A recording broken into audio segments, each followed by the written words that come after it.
नमस्कार दोस्तों, स्वागत है आप सभी का मेरे YouTube चैनल पे। दोस्तों, आज के इस लेक्चर में हम पढ़ने वाले हैं भारत पर अरबों का आक्रमण।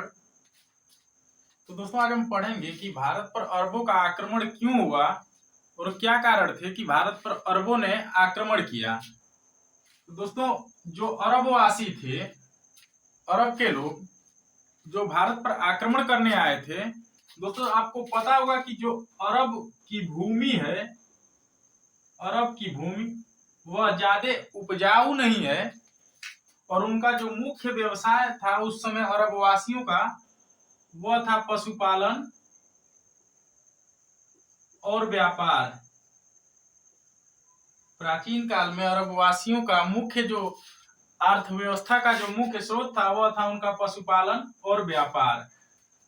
तो सबसे पहले हम समझेंगे कि अरबवासियों के साथ हमारे संबंध बिगड़े क्यों। क्योंकि पूर्व काल में हम जब देखते हैं तो अरबवासियों के साथ हमारे जो संबंध थे यह बहुत ही अच्छे थे। अरब देश के साथ जो भारत का संबंध था पूर्व काल में यह बहुत ही अच्छा था। जब आप इसको पढ़ते हैं तो हम देखते हैं कि पश्चिम के तटों में हमारे जो कन्याकुमारी हो गई, कन्याकुमारी, केरल, कर्नाटक, खंबात की खाड़ी, मालवा, गुजरात आदि जगहों से अरब के साथ व्यापार हमारा होता था।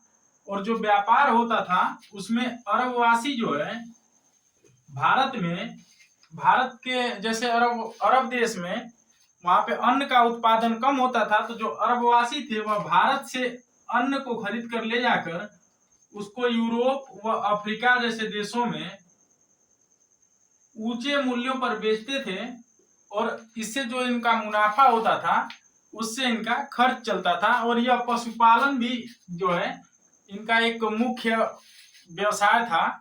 यह पशुपालन करते थे और जो अरबवासी थे यह भारत में लेके आते भी थे जो अपने यहाँ की वस्तुएं थी। अरब से आपने पढ़ा होगा कि अरबी घोड़े जो थे वो भारत में लाए जाते थे, तो अरबवासी अरबी घोड़े, मदिरा, खजूर और तलवार और भी बहुत सारी वस्तुएं भारत में ले आते थे। और जो ये भारत से ले जाते थे, भारत से ले जाने वालों में जो प्रमुख वस्तुएं थी तो यह भारत से चंदन की लकड़ी, काली मिर्च, मसाले, जो कि उस समय दक्षिण भारत में मसालों का उत्पादन ज्यादा होता था, तो यह मसाले, सीसा आदि चीजें यह भारत से ले जाते थे। और भारत से अन्य को भी ले जाते थे और अन्य को ऊंचे मूल्यों पर अफ्रीका और यूरोप जैसे देशों को यह बेच देते थे। और जो यह वस्तुएं ले आते थे अपने यहाँ से, अरबी घोड़े, मदिरा, खजूर, यह भारतीय रास्ते से होते हुए इसको यह चीन से लेकर जापान तक ले जाते थे और वहां तक इसका व्यापार करते थे। तो दोस्तों, इस पे हम समझते हैं कि जो संबंध थे भारत व अरब के बीच वह बिगड़े क्यों।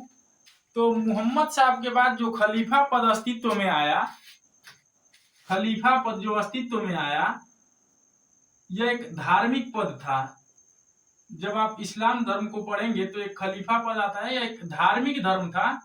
और उसके बाद क्या हुआ, इस पद का राजनीतिकरण कर दिया गया और यह पद धार्मिक और राजनीतिक दोनों हो गया। इस पद को राजनीतिकरण करके इसको राजनीतिक महत्व भी दिया गया और यह धार्मिक और राजनीतिक हो गया। इसके बाद जितने भी इस्लामिक कंट्री थे, जितने भी इस्लाम धर्म को मानने वाले देश थे, वहां के सुल्तानों ने ये जो खलीफा था इसके आदेश को मानना स्वीकार कर लिया। और जो वहां के सुल्तान थे वो इस खलीफा के आदेश से ही अपने यहाँ का शासन चलाया करते थे। तो उसके बाद यह खलीफा जो है यह चाहता था कि धर्म का प्रचार मतलब यह इस्लाम धर्म का प्रचार पूरे विश्व में फैलाना चाहता था खलीफा।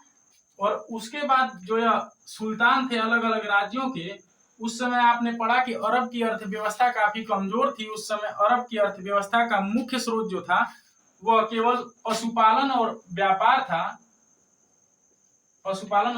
था, क्योंकि वहां पर अनाज उत्पन्न नहीं होता था, इसलिए वहां पर लगान नहीं वसूला जाता था और वहां की अर्थव्यवस्था कमजोर थी। तो यह पशुपालन और व्यापार से वहां की अर्थव्यवस्था चलती थी। तो वहां के जो राजा थे वह धन भी एकत्र करना चाहते थे, धन को भी लूटना चाहते थे। तो इसके बाद क्या हुआ कि धन के लूट के उद्देश्य से पहली बार 632 से 633 ईस्वी के बीच एक आक्रमण हुआ अरबों का, जिसमें यह ज्यादा सफल नहीं हुए, या छोटे छोटे कबीलों को लूट कर भाग जाते थे। और इसके बाद फिर जो छोटे छोटे दो शासक आए उन्होंने आक्रमण किया। उसके बाद एक अब्दुल्ला नाम का अरब आता है, एक अब्दुल्ला नाम का अरबी यात्री आया, अरबी आक्रमणकारी आया, इसने भी आक्रमण किया। और यह बहुत ज्यादा मतलब यह जो छोटे छोटे आक्रमणकारी आए यह ज्यादा लूटते, मतलब इनका मुख्य उद्देश्य लूट था, तो यह छोटे छोटे कबीलों को लूट कर भाग गए। इन्होंने कोई भयंकर विनाश नहीं किया।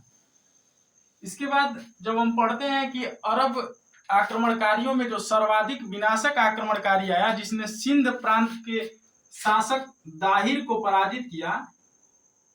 दाहिर जो कि सिंध प्रांत का शासक था, राजा दाहिर, इसको पराजित करने वाला जो पहला आया वह आया मोहम्मद बिन कासिम। मोहम्मद बिन कासिम। अब इसके बारे में हम पढ़ते हैं कि मोहम्मद बिन कासिम ने आक्रमण क्यों किया। तो दोस्तों जो मोहम्मद बिन कासिम था, इसका चाचा था अल हजाज।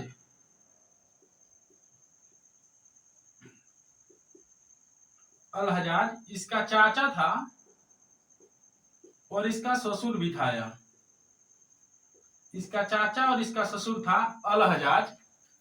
इस अल हजाज को श्रीलंका के शासक ने क्या किया कि उपहार में, श्रीलंका के शासक ने इसको उपहार में 8 जहाज दिए। इसको उपहार में इसने भेंट स्वरूप, श्रीलंका का जो उस समय शासक था उसने इस अल हजाज को 8 जहाज दिए, 8 पनडुब्बियां, 8 पानी के जहाज इसको दी। और यह जो जहाज थी यह सिंध क्षेत्र में आकर इस जहाज को समुद्री लुटेरों ने लूट लिया। समुद्री लुटेरों के द्वारा यह जहाज सिंध क्षेत्र में लूट लिया गया।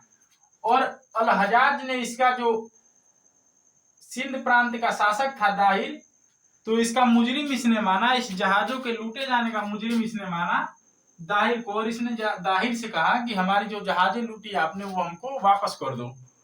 तो दाहिर ने इससे साफ इनकार कर दिया कि हमने आपकी कोई जहाज नहीं लूटी है।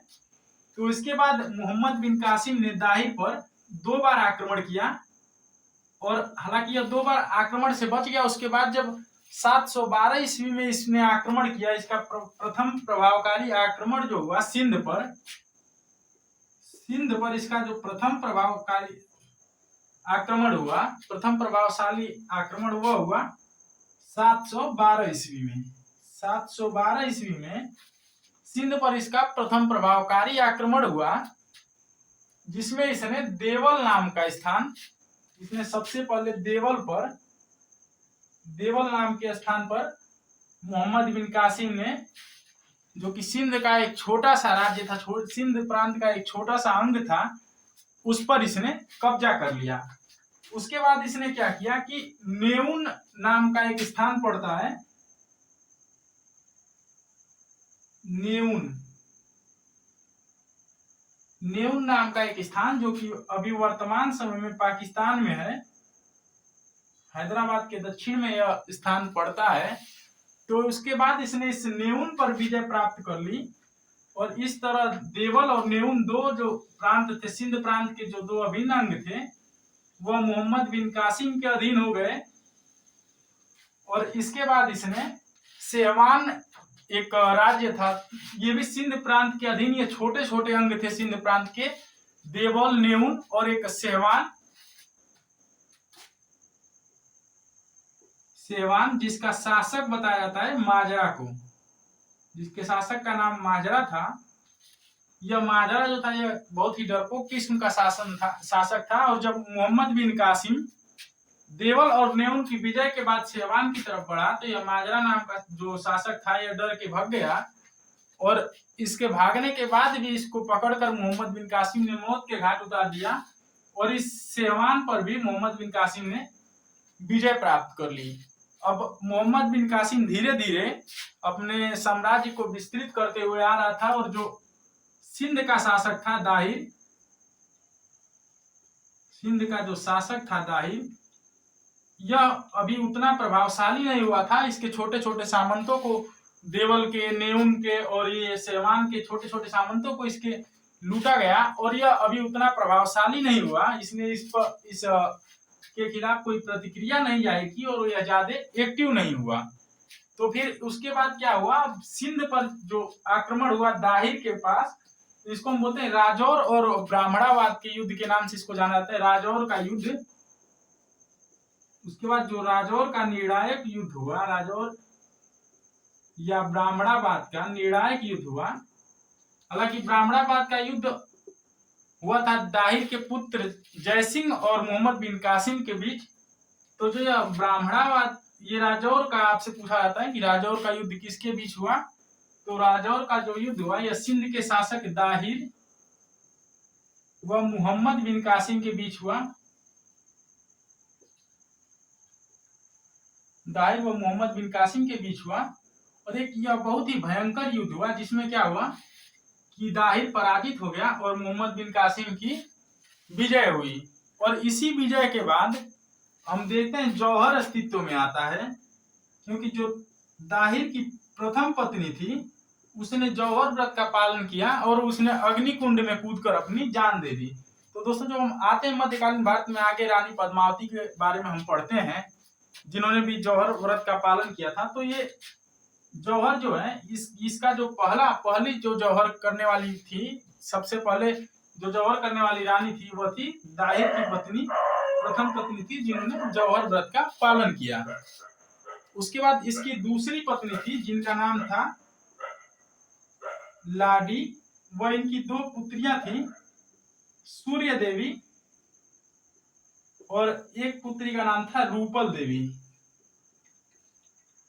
सूर्य देवी व रूपल देवी, इनकी दो पुत्रियां थीं। तो मोहम्मद बिन कासिम ने क्या किया कि इन तीनों को अपने मतलब कब्जे में ले लिया, इन तीनों का अपहरण कर लिया। और उसके बाद ब्राह्मणाबाद में जब यह पहुंचा, ब्राह्मणाबाद में, तो इसका सामना हुआ दाहिर के पुत्र जयसिंह के साथ। जयसिंह व मोहम्मद बिन कासिम के बीच युद्ध हुआ, जिसमें जयसिंह पराजित हुआ और मोहम्मद बिन कासिम ने यह युद्ध भी जीत लिया। उसके बाद जयसिंह धीरे धीरे आगे बढ़ रहा था और यह अपनी सत्ता को विस्तृत करते हुए मोहम्मद बिन कासिम ने जयसिंह को पराजित किया और यह धीरे धीरे आगे बढ़ता जा रहा था। परंतु इसके आगे आकर राह में इसके लिए जो रोड़ा बने, जो छोटे छोटे राजवंश थे, राष्ट्रकूट वंश, गुर्जर प्रतिहार वंश, ऐसे जो छोटे छोटे राजपूत राजवंश थे, वो इसके मार्ग में एक बहुत ही बड़े बाधक बन गए। और उसके बाद यह वहां से वापस लौटा, और वहां से वापस जब यह लौटा तो वहां से वापस लौट के अरब में यह फिर भारत पर एक बड़े हमले की तैयारी ही कर रहा था कि उसी समय जो खलीफा थे, जो खलीफा पद था, जो थे अलवदीद, खलीफा अलवदीद व अल हजाज, जो इसका चाचा था अल हजाज, इन दोनों की मृत्यु हो गई।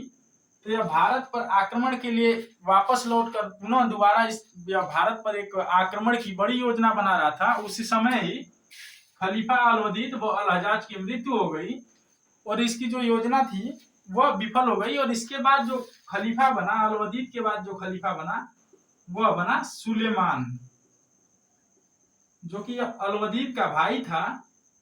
और इस सुलेमान की मोहम्मद बिन कासिम से, सुलेमान और मोहम्मद बिन कासिम की आपस में ज्यादा बनती नहीं थी। इस वजह से सुलेमान ने मोहम्मद बिन कासिम की योजनाओं का विरोध किया और यह फिर दोबारा से आक्रमण करने नहीं आ पाया और मोहम्मद बिन कासिम ने दाहिर की जो दूसरी पत्नी और उनकी जो 2 पत्नियों का अपहरण किया था, उनकी दोनों पुत्रियों को इसने क्या किया कि सुलेमान के पास भेज दिया और उनकी दोनों पुत्रियों ने सुलेमान से यह कहा कि मोहम्मद बिन कासिम के बारे में इन्होंने कहा कि वह उनका उपयोग पहले ही कर चुका है और आपको यह दोबारा इसने हमें आपके पास भेजा है। तो इस सुलेमान ने क्या किया कि इस मोहम्मद बिन कासिम को मौत के घाट उतार दिया। माना जाता है कि मोहम्मद बिन कासिम को मौत के घाट उतारने के लिए इसने एक पशु की खाल में इसको भर दिया गया, जिसमें दम घुटने के कारण इस मोहम्मद बिन कासिम का मृत्यु हो गया। हालांकि बाद में सुलेमान को यह बात पता चली कि उन दाहिर की जो दोनों पुत्रियां थी, उन्होंने अपने पिता का बदला लेने के लिए सुलेमान से झूठ बोला था, जो कि खलीफा था। तो उसके बाद इसने उनकी दोनों पुत्रियों को भी दीवार में चुनवा दिया। और ये जो मोहम्मद बिन कासिम है, मोहम्मद बिन कासिम, इसकी जो मृत्यु का वर्णन आपको मिलेगा, एक पुस्तक है चचनामा। चचनामा एक पुस्तक है जिसमें आपको मोहम्मद बिन कासिम की मृत्यु का वर्णन मिलेगा। उसमें आप पढ़ सकते हैं, जिसके लेखक का नाम है अली अहमद। अली अहमद जो कि चचनामा के लेखक हैं, जिसमें मोहम्मद बिन कासिम की मृत्यु संबंधित जानकारियां हैं और मोहम्मद बिन कासिम के बारे में कहानी है। तो दोस्तों इस लेक्चर में इतना ही, बाकी नेक्स्ट लेक्चर में हम मोहम्मद गौरी के बारे में पढ़ेंगे। तो दोस्तों अगर आपको अभी के लिए हमारा वीडियो अच्छा लगा हो तो वीडियो को लाइक कर लीजिएगा, चैनल को सब्सक्राइब कर लीजिएगा और बेल आइकन को प्रेस कर लीजिएगा, जिससे कि आपको हमारी नेक्स्ट आने वाली वीडियो का नोटिफिकेशन मिल सके। सो दोस्तों मिलते हैं नेक्स्ट वीडियो में। दोस्तों बोर्ड थोड़ा सा छोटा होने के कारण मैं सही तरीके से उतना आपको वीडियो नहीं दे पा रहा हूँ। हालांकि जितना हो सकता है मैं उतना 100% आपको दे रहा हूँ। अगर आपको हमारा वीडियो अच्छा लग रहा है तो आप प्लीज इसे शेयर करें। सो ओके दोस्तों, मिलते हैं नेक्स्ट वीडियो में।